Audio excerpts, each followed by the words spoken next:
Allahumma taqabbal minna innaka antas samiul alim wa tub alaina innaka antat tawwabur rahim.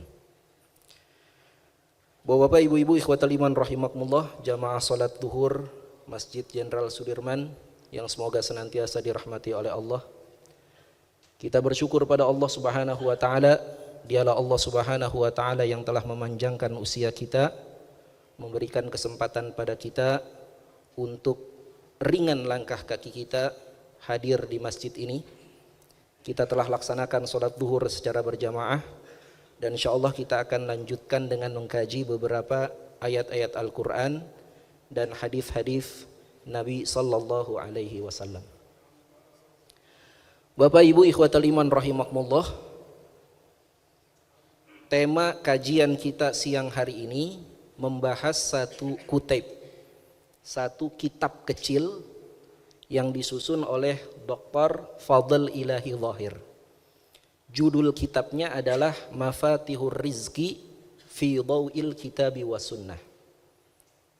Mafatihur Rizki, kunci-kunci rizki berdasarkan Al-Quran dan Sunnah. Tentu aktivitas mencari rizki ini sudah menjadi aktivitas kita sehari-hari. Mungkin sudah belasan tahun, puluhan tahun kita menghabiskan waktu kita untuk mencari rizki. Namun tahukah kita bahwasanya sesungguhnya ada kunci-kunci rizki, ada sebab-sebab datangnya rizki yang dijelaskan oleh Allah Subhanahu wa taala dan Rasulnya Muhammad sallallahu alaihi wasallam, yang sebab-sebab datangnya rizki ini berbeda dengan sebab-sebab yang diketahui oleh manusia kebanyakan. Nah, sebab-sebab inilah yang disebut sebagai asbabus syar'i, sebab-sebab syar'i datangnya rizki. Namun sebelum kita masuk pembahasan itu, kita akan tajamkan terlebih dahulu apa yang dimaksud dengan rizki. Ma huwa rizki, apa itu rizki? Seringkali kita beranggapan bahwa rizki itu kaitannya dengan harta, dengan uang, dengan kekayaan. Padahal rizki itu tidak terbatas dengan hal-hal itu. Jadi rizki itu berasal dari bahasa Arab, ya, yang sudah dikenal dalam bahasa Indonesia, ya, jadi rezeki, ya. Sering kita kenal nama toko gitu, Sumber Rezeki gitu misalnya. Yang punya bukan non muslim tapi pakai nama rezeki yang berasal dari bahasa Arab. Nah, rizki itu berasal dari bahasa Arab, dari kata rozaqa yarzuqu rizqan, yang maknanya adalah memberi atau pemberian.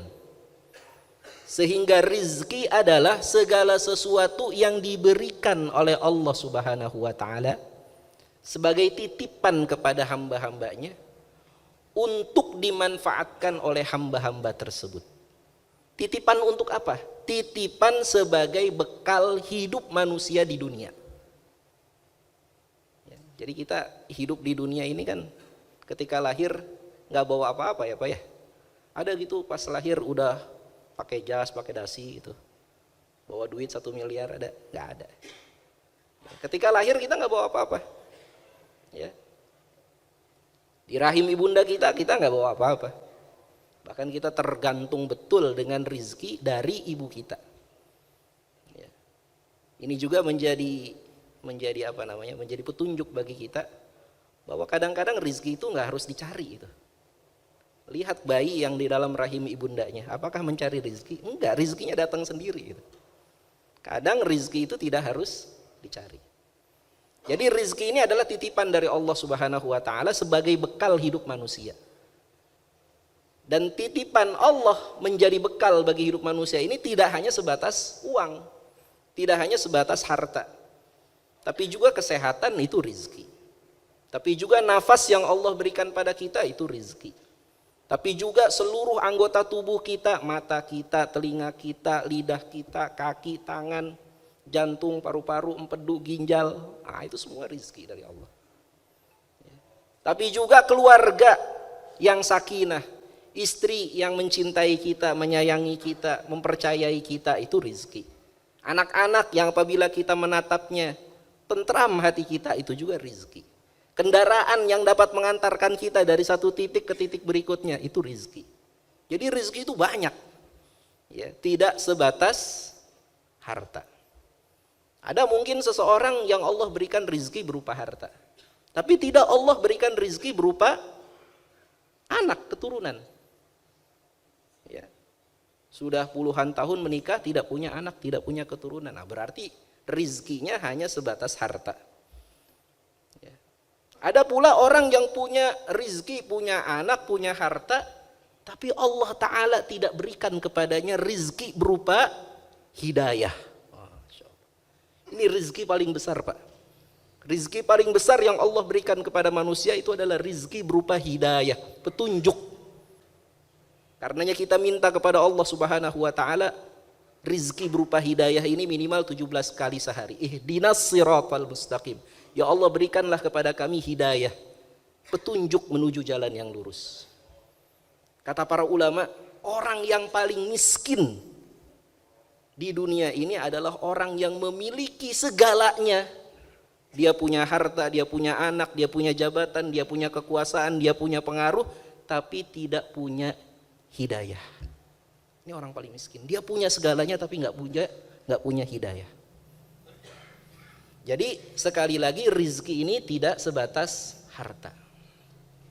Dan kita minta kepada Allah agar Allah Subhanahu wa Ta'ala mendatangkan rizki kepada kita. Karena kita yakin bahwa rizki itu semata-mata datangnya dari Allah, bukan dari manusia, bukan dari makhluk, bukan dari kecerdasan kita, kepandaian kita. Jangan sekali-kali kita seperti Fir'aun. Fir'aun ini orang cerdas, orang berkuasa, dan kemudian ketika ditanya dari mana kekuasaan ini bisa kau raih wahai Fir'aun, kata Fir'aun apa dalam Al-Quran, wa ma utituhu illa min ilmin indi. Tidaklah aku dapatkan kekuasaan ini kecuali karena kecerdasan yang aku miliki. Ya, karena saya cerdas, karena saya punya jaringan, karena saya punya teman-teman, ya, karena saya punya tim sukses gitu ya. Makanya dia bisa berkuasa. Dia lupa yang memberikan kekuasaan kepada dia adalah siapa? Allah. Jadi semua rizki itu datangnya dari Allah. Ini prinsip pertama dalam perkara rizki, kita yakin bahwa rizki itu datangnya dari Allah. Innallaha huwar razzaq. Sesungguhnya Allah lah satu-satunya ar-razzaq yang maha memberikan rizki. Dzul quwwatil matin. Dan kita yakin tidak ada yang dapat melapangkan atau menyempitkan rizki seseorang kecuali Allah. Allah Subhanahu wa Ta'ala berfirman, awalam yaro annallaha yabsutu rizqa liman yasha'u wa yaqdir. Tidakkah kalian mengetahui bahwasanya tidak ada yang dapat melapangkan rizki atau menyempitkan rizki kecuali hanyalah Allah. Jadi lapang sempitnya rizki itu tidak terkait dengan kecerdasan kita, enggak Pak. Lapang sempitnya rizki juga tidak terkait dengan seberapa banyak kita bekerja, enggak Pak. Ini perlu kita yakin betul. Lapang sempitnya rizki itu semata-mata hak prerogatif dari Allah Subhanahu wa Ta'ala. Kalaulah orang yang paling cerdas itu, kecerdasan itu sebanding dengan banyaknya rizki, pastilah orang-orang paling cerdas di dunia ini adalah orang-orang paling kaya. Harusnya kan begitu ya. Ya, tapi ternyata tidak Pak. Betapa banyak kita dapati ada orang-orang yang cerdas, profesor, doktor, guru besar, tapi hidupnya sederhana Pak. Ya. Kita dapati pula ada orang-orang yang pendidikannya sederhana, tapi ternyata Allah titipkan harta kekayaan yang luar biasa. Kalaulah rizki itu tergantung banyaknya bekerja, seharusnya orang-orang yang kerjanya lebih lama itu lebih banyak rizkinya. Tapi ternyata tidak. Betapa banyak orang-orang yang kerjanya lama tapi rizkinya ternyata sempit. Ya. Ini sering saya ceritakan nih, ya, karena saya tinggal di Cibinong, di daerah pabrik. Saya ngelola pengajian-pengajian para buruh pabrik. Itu banyak Pak, para buruh-buruh pabrik itu yang bersyukur kalau mereka kerjanya long shift. Kerja long shift itu gimana Pak? Kerjanya double shift, biasanya kerja 7 jam ini jadi 14 jam. Biasanya kerja 8 jam jadi 16 jam. Bahkan ada yang triple shift, kerjanya sampai 24 jam Pak. Mereka bersyukur kalau mereka dapat long shift itu. Karena apa? Karena nanti gajinya, tunjangannya lebih besar, tapi konsekuensinya apa? Kesehatan mereka terganggu. Ada seorang jamaah pengajian saya, ya, izin, Ustadz, anak izin gak bisa datang pengajian. Kenapa? Harus operasi di rumah sakit. Gara-gara apa? Gara-gara jempolnya hilang Pak. Jadi beliau kerja di pabrik, karena kerjanya long shift, ngantuk.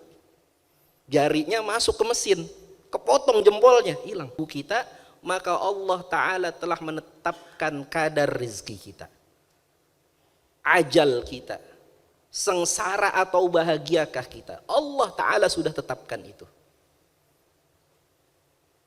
Kalau sudah ditetapkan berarti nggak usah kerja dong Ustadz. Enggak. Karena sudah ditetapkan oleh Allah, dan kita tidak dibuka pengetahuan mengenai takdir itu, maka kewajiban kita adalah menjemputnya, mencarinya. Allah sudah tetapkan rizki, tapi Allah tidak buka rahasia takdir itu kepada kita. Supaya apa? Supaya kita terus termotivasi. Agar jangan sampai kemudian ada di antara kita yang berpikiran, udahlah, saya kayaknya nggak bisa nih ngafal Al-Quran gitu. Kayaknya saya udah ditakdirkan gak bisa hafal Quran. 1 juz aja kayaknya saya gak bisa hafal Quran. Dari mana kita tahu bahwa kita sudah ditakdirkan gak bisa hafal Quran minimal 1 juz? Apa sudah dibuka catatan rizki kita? Kan enggak. Karena kita belum tahu seberapa banyak rizki kita yang telah Allah tetapkan pada kita. Oleh karena itu kewajiban kita adalah menjemputnya. Diiringi dengan husnudzon, berprasangka baik kepada Allah Subhanahu wa taala, bahwa Allah Subhanahu wa taala telah menetapkan takdir yang baik bagi diri kita. Nah, ini kadang-kadang ada orang membaca hadis ini diiringi dengan akidah yang jelek, ya, dia suudzon kepada Allah, dia berprasangka buruk kepada Allah. Sudahlah, sudah ditetapkan, kayaknya memang udah jalannya nih saya begini nih, udah jalannya nih saya maksiat terus nih, udah jalannya ini kayaknya saya nggak bisa berubah nih. Dari mana tahu bahwa sudah jalan hidupnya seperti itu? Kan kita nggak tahu akhir hidup kita. Betapa banyak dulu para sahabat Nabi yang awalnya itu orang-orang yang begajulan Pak. Masya Allah, orang-orang yang jauh betul dari Islam. Sampai-sampai ada seorang sahabat Nabi Pak, yang oleh kawan-kawannya yang lain itu sampai dikomentari, kalau saja untanya orang ini masuk Islam, kalau saja untanya orang ini masuk Islam, pemiliknya pasti nggak akan mau masuk Islam. Untanya masih punya kemungkinan dia masuk Islam, tapi pemilik unta ini nggak mungkin masuk Islam. Ini saking apa? Saking kawan-kawannya itu menilai ini orang buruk, akhlaknya itu buruk. Tapi ternyata orang ini malah masuk Islam. Siapa dia namanya? Umar bin Khattab radhiyallahu anhu. Umar bin Khattab ketika masa jahiliyah itu dia lakukan berbagai macam kemaksiatan. Bahkan dia berani menenteng pedang untuk membunuh Rasulullah Shallallahu Alaihi Wasallam. Gak ada orang kafir pada masa itu yang berani nenteng pedang ingin bunuh Rasulullah kecuali Umar. Karena orang-orang kafir itu tahu Rasulullah ini dari Bani Hashim, dari Bani Muttalib, dari kabilah yang kuat, dari kabilah yang terpandang. Gak mungkin ada orang berani mengganggu Muhammad yang berasal dari kabilah yang terpandang. Tapi Umar berani. Tapi kan akhirnya luar biasa, Allah ternyata berikan takdir kepada Umar, beliau menjadi manusia, salah satu manusia terbaik sesudah Rasulullah Sallallahu Alaihi Wasallam. Jadi ini hal yang kedua yang patut kita perhatikan, bahwa rizki itu sudah ditetapkan oleh Allah. Tugas kita menjemputnya diiringi dengan husnudzon, prasangka baik kepada Allah Subhanahu wa taala. Nah, sekarang bagaimana caranya kita menjemput rizki ini? Ya. Ada dua cara dalam menjemput rizki. Yang pertama yang disebut sebagai asbab atau sebab kauni. Sebab-sebab alamiah dalam menjemput rizki. Yang sebab-sebab kauniyah ini diketahui caranya baik oleh seorang muslim maupun oleh non-muslim. Ya. Muslim maupun non-muslim tahu kalau ingin cerdas harus apa? Belajar. Iya kan? Kalau ingin sehat harus apa? Ya, olahraga, menjaga pola tubuh, pola makan dan seterusnya. Kalau ingin jadi orang sabar harus bagaimana? Berlatih sabar. Nah ini sebab kauni, sebab yang diketahui baik oleh seorang muslim maupun non muslim. Ya. Kalau ingin dapat harta bagaimana? Ya kerja. Kerja keras, kerja cerdas, kerja tuntas, kerja ikhlas. Nah ini diketahui baik oleh muslim maupun non muslim. Ini sebab kauni. Berjalan menurut logika sebab akibat. Ini sebab kauni. Tapi seorang muslim, kita orang yang beriman, kita orang-orang yang yakin dengan adanya Allah Subhanahu wa taala, yakin dengan Nabi kita Muhammad sallallahu alaihi wasallam. Kita dalam menjemput rizki tidak boleh hanya sebatas kepada sebab kauni. Karena kita yakin dalam hidup ini tidak semuanya bisa kita kendalikan. Tidak semuanya bisa kita kontrol. Dan orang-orang kafir juga percaya ada hal-hal yang tidak bisa mereka kontrol dalam hidup mereka. Mereka sebut hal-hal itu sebagai apa? Faktor X kata mereka. Kalau kita meyakininya apa? Itu takdir, ketentuan dari Allah. Maka orang-orang beriman meyakini selain sebab-sebab kauni harus kita kerjakan, ada juga sebab-sebab syar'i yang harus kita tempuh ketika kita menjemput rizki. Nah, apa sebab-sebab syar'i itu? Apa yang dimaksud dengan miftahul rizki itu? Maka para ulama menyebutkan sekurang-kurangnya ada 8 kunci datangnya rizki. Yang pertama, ikhwatal iman rahimakumullah, kunci yang pertama dan ini yang paling penting, itu adalah istighfar dan taubat. Mohon ampun kepada Allah Subhanahu wa taala dan bertaubat, rujuk kembali kepada jalan Allah Subhanahu wa taala. Ini kunci rizki yang pertama. Allah Subhanahu wa taala mengabadikan ucapannya Nabiullah Nuh alaihissalam. Ketika Nabi Nuh alaihissalam berdakwah kepada kaumnya, Nabi Nuh kemudian berkata, "Faqultu astaghfiru rabbakum innahu kana ghaffara." Maka aku seru kepada kaumku, hendaknya mereka memohon ampun kepada Tuhan kalian, sesungguhnya Allah adalah yang Maha Pengampun. Kalau kita mohon ampun kepada Allah, yursilis samaa alaikum midrara, maka Allah Ta'ala akan menurunkan hujan kepada kalian dengan lebat. Wa yumdidkum bi amwal wa banin wa yaj'al lakum jannat wa yaj'al lakum anhara. Dan Allah Ta'ala akan menguatkan kalian, menolong kalian dengan diberikan kepada kalian harta, diberikan kepada kalian anak-anak, dan Allah Ta'ala akan menjadikan untuk kalian jannat, kebun-kebun, dan menjadikan untuk kalian anhara, sungai-sungai. Kebun, sungai dulu itu merupakan apa? Faktor-faktor produksi begitu ya. Kebun dan sungai. Ya kalau sekarang mungkin akan dikasih saham, akan dikasih koneksi, akan ya, macam-macam lah. Nah, itu jannat wa anhara.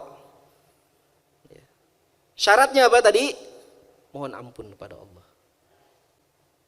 Sadar bahwa kita punya kesalahan, sadar bahwa kita punya dosa. Untuk bisa istighfar mohon ampun pada Allah, langkah pertamanya adalah sadar bahwa kita ini punya dosa. Gak mungkin ada seseorang yang mohon ampun pada Allah kalau dia gak sadar bahwa dirinya itu punya dosa, gak insaf bahwa dirinya itu punya dosa. Karenanya kita harus sering-sering tanya pada diri kita sendiri, kita ini punya dosa atau enggak? Jawab Pak. Kita ini punya dosa atau tidak Pak? Punya atau tidak Pak? Punya atau tidak Pak?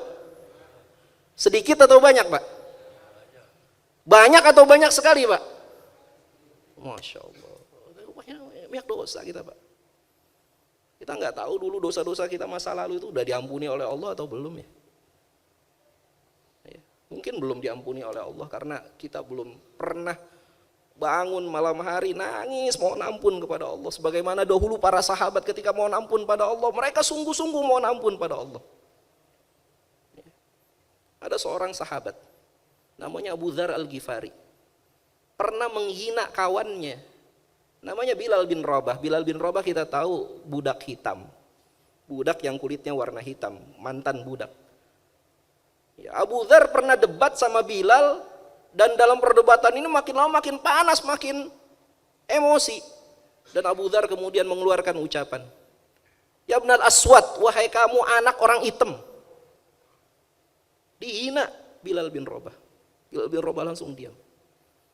Terdengar ucapan ini kepada Rasulullah sallallahu alaihi wasallam. Rasulullah sallallahu alaihi wasallam kemudian menegur Abu Dzar, "Wahai Abu Dzar, sesungguhnya dalam dirimu masih ada sisa-sisa jahiliyah. Engkau membanggakan dirimu, membanggakan warna kulitmu, membanggakan sukumu di hadapan seorang sahabat yang aku telah mendengar suara terompahnya bergerak di surga." Itu Bilal bin Rabah. Akhirnya Abu Dzar Al-Ghifari mohon maaf kepada Bilal. Dia jatuhkan dirinya di hadapan Bilal dan kemudian dia berkata, "Wahai Bilal, injak pipiku. Injak pipiku. Karena sungguh pipiku ini tidak lebih mulia daripada kakimu yang telah bergerak di surga." Nah, kita pernah nggak kita nyakitin teman kita, Pak, dengan lisan kita? Kalau pernah nggak kita minta maaf sungguh-sungguh, Pak? Pernah nggak kita nyakitin hati orang tua kita, hati saudara-saudara kita? Pernah nggak kita minta maaf sungguh-sungguh? Pernahkah kita berkhianat kepada Allah Subhanahu wa taala dengan cara kita bermaksiat sendirian? Ketika orang nggak kenal kita, nggak tahu kita di luar daerah, kita di luar negeri, nggak ada yang kenal kita, kemudian kita berani maksiat. Pernah nggak kita berkhianat pada Allah?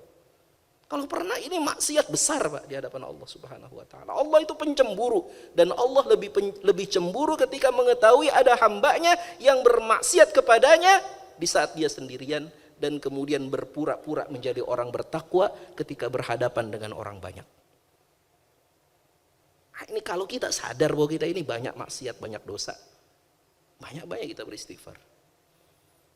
Dan Allah Ta'ala Ar-Rahman Ar-Rahim menjanjikan kepada kita kebaikan yang sangat besar ketika kita mengaku kita ini banyak dosa, mohon ampun pada Allah. Kata Nabi SAW, "Man aktsaral istighfar." Barang siapa yang memperbanyak istighfar, lidahnya itu basah dengan mengucapkan istighfar, "Ja'alallahu min kulli hammin farjan." Allah Ta'ala akan menjadikan bagi setiap kegundahannya itu jalan keluar. "Wa min kulli dhiqin makhrajan." Setiap kesempitannya kelapangan. "Wa razaqahu min haitsu la yahtasib." Allah berikan kepadanya rizki dari jalan yang tidak dia duga-duga. Masya Allah. Jadi ini yang pertama, istighfar, mohon ampun pada Allah. Kalau bahasa manajemen sekarang, continuous improvement. Setiap hari itu kita selalu memperbaiki diri kita. Kita berusaha untuk meningkatkan kualitas diri kita. Caranya bagaimana? Kenali dulu ada nggak kesalahan kita. Kemudian yang kedua apa? Takwa. Allah Subhanahu wa taala berjanji, "Wa may yattaqillah yaj'al lahu makhraja." Barang siapa yang bertakwa kepada Allah, maka Allah akan berikan kepadanya jalan keluar. Wa yarzuqhu min haitsu la yahtasib. Allah berikan kepadanya rizki dari arah yang tidak dia duga-duga. Apa yang dimaksud dengan takwa? Kita sering dengar itu nasihat takwa setiap Jumat. Ya, para khatib mengingatkan pada kita, takwa itu yang pertama, Pak, meninggalkan segala yang dilarang oleh Allah. Kemudian yang kedua, menjalankan segala yang diperintahkan oleh Allah. Nah, ini jangan terbalik prioritasnya, Pak. Prioritas pertama dari takwa itu apa? Meninggalkan yang dilarang oleh Allah. Baru yang kedua apa? Menjalankan apa yang diperintahkan oleh Allah. Karena sering sekali kita perhatikan ada orang-orang yang terbalik dalam prioritas ketakwaan. Sehingga kita akan temukan fenomena. Ada orang rajin umroh, rajin haji. Berangkat haji berkali-kali, berangkat umroh berkali-kali, tapi ternyata hartanya adalah harta hasil korupsi. Ini orang bertakwa atau tidak, Pak? Bukan. Takwa itu yang pertama meninggalkan apa yang dilarang. Baru kemudian mengerjakan apa yang diperintahkan. Ada orang sholat terus maksiat jalan, itu istilahnya STMJ katanya. Sholat terus, habis sholat mabok, habis sholat maksiat. Orang bertakwa bukan kayak begini? Bukan, Pak. Jadi takwa itu dinilai pertama dia berusaha meninggalkan dulu apa yang dilarang oleh Allah.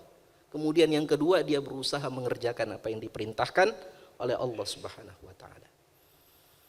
Kemudian yang ketiga, kunci rezeki berikutnya adalah tawakal.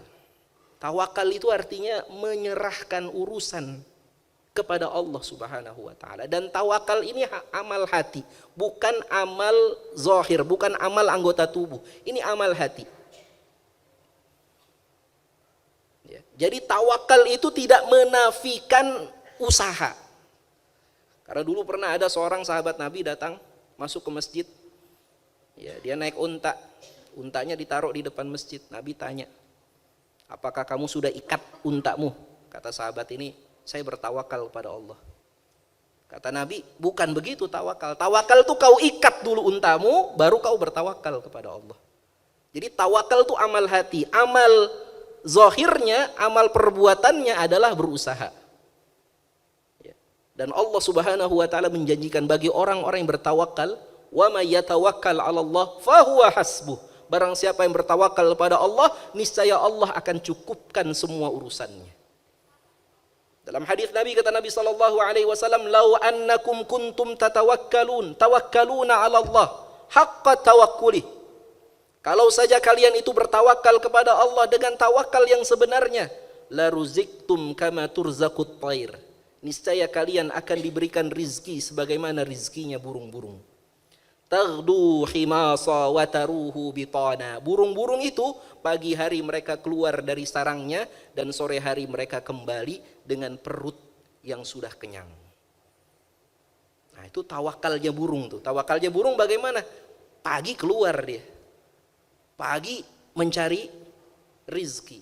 Maka sore harinya dia akan pulang dengan perut yang kenyang. Kemudian yang keempat, ya, kunci rizki berikutnya adalah beribadah kepada Allah Subhanahu wa taala sepenuhnya. Maksudnya apa? Kita jadikan kehidupan kita ini seluruhnya adalah ibadah. Ya, sebagaimana ungkapan Ali bin Abi Thalib radhiyallahu anhu, "Hayatuna kulluhal ibadah." Hidup kita ini seluruhnya ibadah. Sebagaimana janji kita setiap hari di hadapan Allah Subhanahu wa taala dalam doa iftitah kita, "Inna salati wa nusuki wa mahyaya wa mamati lillahi rabbil alamin." Salatku, hidupku, matiku, ibadahku seluruhnya untuk Allah Rabbul Alamin. Ya, sebagaimana yang diungkapkan oleh Taufik Ismail, ya, penyair kita, bahwa hidup kita ini adalah seperti sajadah panjang. Kita ini hidup sebetulnya cuma nunggu waktu sholat, Pak. Kenapa sih kita kerja? Nunggu waktu sholat zuhur. Sambil nunggu waktu zuhur kita kerja tuh. Nunggu waktu asar. Nunggu waktu maghrib. Nunggu waktu isya. Nunggu Allah Subhanahu wa taala panggil kita. Jadi hidup kita ini sebetulnya seperti sajadah panjang. Kita itu cuma nunggu waktu sholat aja. Sehingga kita jadikan seluruh aktivitas hidup kita ini ibadah. Kita kerja itu ibadah. Ya. Nah ini, kalau kita beribadah kepada Allah dengan sepenuhnya, maka Allah akan cukupkan semua kebutuhan kita. Beribadah kepada Allah itu kan berarti kita ini jadi karyawannya Allah. Betul gak?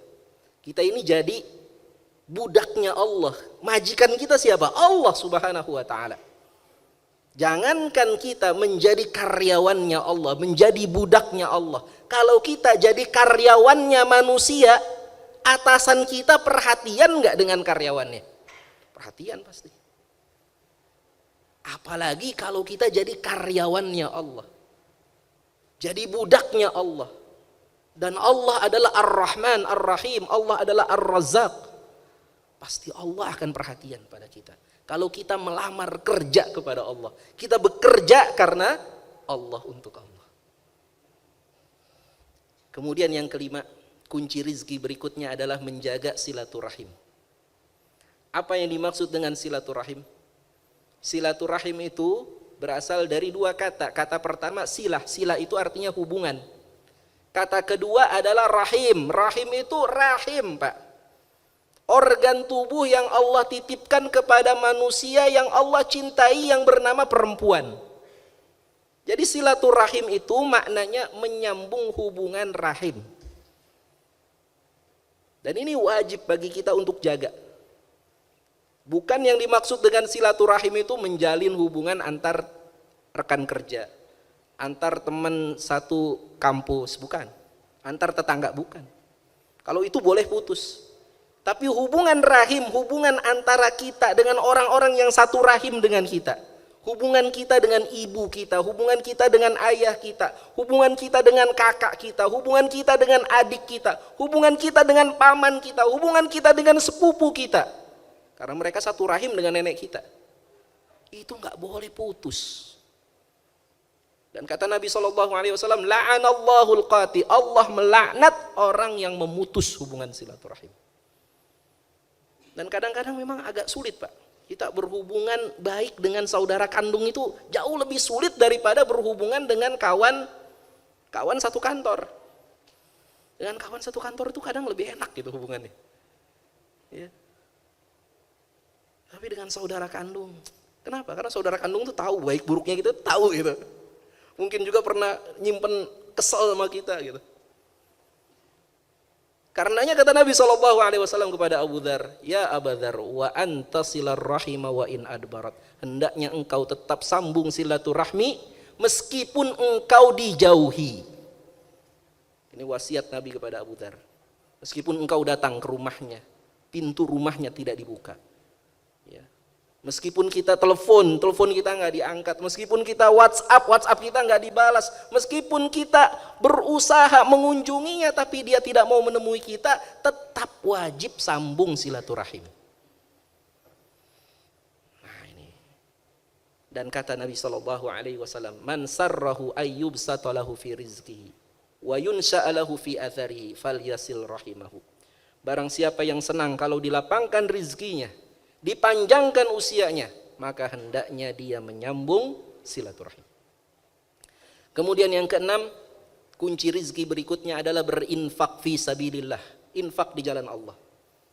Jangan pernah takut ketika kita berinfak akan hilang rizki kita atau berkurang rizki kita, enggak, Pak. Ya. Dulu ada seorang sahabat Nabi namanya Bilal bin Rabah. Orang miskin gak punya apa-apa, cuma punya roti satu potong, dia makan roti itu. Sisanya dia masukkan ke dalam sakunya. Nabi kemudian berkata, ya Bilal unfiq, wahai Bilal infak. Wala takhsha mandil arsy iklala. Dan jangan pernah takut sang penguasa arash, Allah Ta'ala membuat kamu kekurangan karena kamu berinfak. Kata Nabi SAW, setiap pagi ada dua malaikat yang Allah turunkan ke muka bumi. Dan dua malaikat ini berdoa kepada siapa? Berdoa kepada Allah untuk manusia. Apa kata Nabi? Malaikat pertama berdoa, Allahumma a'ti munfiqan khalafa. Ya Allah, berikanlah kepada orang yang berinfak pagi hari ini balasan dari infaknya. Kemudian malaikat kedua berkata, wa yaqulul akhar, Allahumma ati mumsikan talafa. Ya Allah, berikanlah kepada orang-orang yang menahan hartanya nggak mau infak pagi ini, talafa, kebinasaan dari hartanya. Nah, ini dahsyatnya infak di waktu subuh. Makanya kita biasakan, Pak, subuh kita bawa uang gitu di saku kita infak. Ya infak di masjid atau infak kita ketemu orang miskin, kita infak lah subuh-subuh. Atau kalau nggak sempet, MJS ada kotak infak ya, ada apa? Di depan ada kerenceng, bisa diambil tuh, bawa. Ya tiap pagi, tiap subuh masukin infak berapapun. Gitu. Nanti kalau sudah penuh, bawa ke masjid. Jangan dibongkar sendiri, Pak, udah penuh dibongkar sendiri. Ntar kalau dibongkar sendiri jadi godaan itu, ikhlas apa enggak ya? Bawa ke masjid. Nah itu dahsyatnya infak di waktu subuh.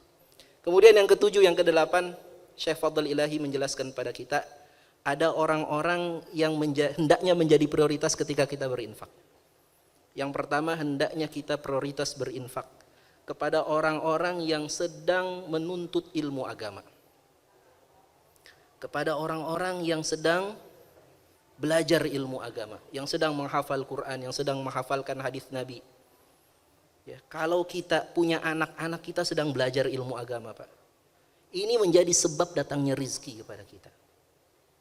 Ya. Dalilnya apa? Ini ada hadis luar biasa dari Anas bin Malik.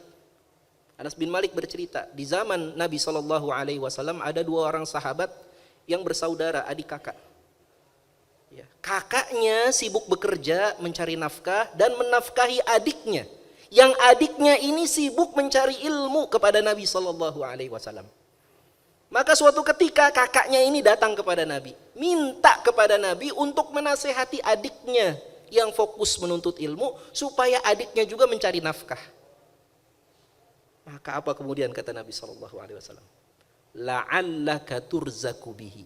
Bisa jadi engkau itu diberikan rizki karena sebab engkau menafkahi adikmu. Jadi karena sebab dia menafkahi adiknya, maka Allah Ta'ala masih berikan rizki kepadanya. Makanya kalau kita punya anak kita masih dalam proses menuntut ilmu, lagi belajar, udah, jangan sayang-sayang kita ngasih bekal buat mereka belajar. Ya. Bekal mereka untuk belajar itu bisa jadi yang mendatangkan rezeki bagi kita. Ya.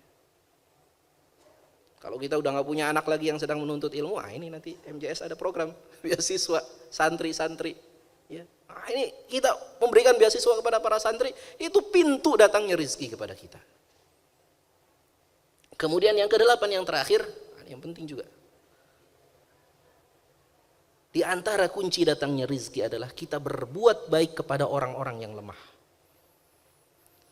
Kepada orang-orang miskin. Kepada orang-orang yang sedang susah. Masya Allah. Hari ini Pak, kita saksikan masih banyak. Dan sepertinya jauh lebih banyak lagi orang-orang yang sedang kesulitan hidup. Sepekan yang lalu kita dengar ada berita. Ada seorang ayah di Nusa Tenggara yang merobek perutnya gara-gara gak bisa beli beras. Dengar gak berita itu? Berapa hari yang lalu kita dengar ada berita itu. Di Jagakarsa ada seorang ayah yang pengangguran, dia gak bisa cari kerja. Kemudian akhirnya berbulan-bulan kontrakannya gak bisa dia bayar. Akhirnya berkelahi dengan istrinya dipukul. Istrinya masuk rumah sakit kemudian lapor kepada polisi. Suaminya bingung, marah. Akhirnya apa? Dibekap anaknya 4 orang sampai mati. Gara-gara apa Pak? Sulitan ekonomi. Makanya kata Ali bin Abi Thalib, ya, kadal faqru ayyakuna kufra. Sering sekali kefakiran itu menyebabkan seseorang menjadi kufur. Menyebabkan seseorang itu jadi lupa dengan Allah Subhanahu wa taala. Banyak orang karena susah ekonomi, dia jadi lupa dengan Allah. Di masa-masa banyak orang susah seperti ini, ayo kita bantu. Nabi SAW pernah mengingatkan kepada para sahabat-sahabatnya, ibghuni fi du'afaikum. Kalau kalian ingin membahagiakan aku, menyenangkan aku, carilah keridhaan dariku melalui orang-orang lemah di antara kalian. Nabi kan kepala negara ya, pemimpin. Nabi mengajarkan, kalau kalian ingin aku ridho kepada kalian, jangan cari muka dengan aku. Jangan menjilat kepada aku. Tapi kalau kalian ingin aku senang, bantulah orang-orang yang lemah di antara kalian. Fa innama turzaquna wa tunsaruna bidu'afaikum. Karena kalian itu diberi rizki, ditolong oleh Allah karena sebab kalian menolong orang-orang lemah di antara kalian. Dalam hadis yang lain kata Nabi SAW, hal tunsaruna wa turzaquna illa bidu'afaikum. Tidaklah kalian itu ditolong oleh Allah, diberi rizki oleh Allah, kecuali karena sebab kalian menolong orang-orang lemah di antara kalian. Dan menolong orang-orang lemah ini tidak hanya sebatas orang-orang yang ada di sekitar kita, dekat dengan kita, tapi ketika kita tahu ada saudara-saudara kita yang muslim, yang mereka lemah, mereka miskin, mereka tertindas, mereka dijajah, mereka diusir dari tanah air mereka sendiri, maka wajib bagi kita untuk menolong mereka. Bagaimana kita saksikan hari ini, ya, saudara-saudara kita kaum muslimin di Palestina, wabil khusus di Gaza. Ini satu daerah yang mungkin 1/100 dari luasnya Vietnam, Pak. Dan Vietnam itu dulu ketika perang Vietnam selama 20 tahun itu ribuan bom jatuh ke Vietnam selama 20 tahun. Tapi di Gaza kemarin itu dalam jangka waktu 2 bulan itu sudah ratusan bom yang jatuh ke wilayah Gaza. Nah, ini wajib bagi kita bantu mereka, tolong mereka. Kalau kita nggak bisa bantu dengan harta kita, minimal dengan doa. Minimal kita tidak membeli barang yang bisa menjadi peluru bagi mereka, bisa menjadi bom bagi mereka. Ini bagian dari kepedulian kita kepada orang-orang yang lemah. Nah, inilah ikhwatal iman rahimakumullah, ya, 8 kunci-kunci rizki yang disebutkan oleh Dr. Fadl Ilahi dari kitab Mafatihur Rizki fi Dhau'il Kitab wa Sunnah. Demikian Pak, mudah-mudahan bermanfaat apa yang kita kaji siang hari ini. Semoga ada ilmu yang bisa kita peroleh untuk menjadi bekal dalam kehidupan kita. Kita tutup sama-sama dengan baca doa kafaratul majlis. Subhanakallahumma wa bihamdika asyhadu an la ilaha illa anta astaghfiruka wa atubu ilaik. Walhamdulillahirabbil alamin. Assalamualaikum warahmatullahi wabarakatuh.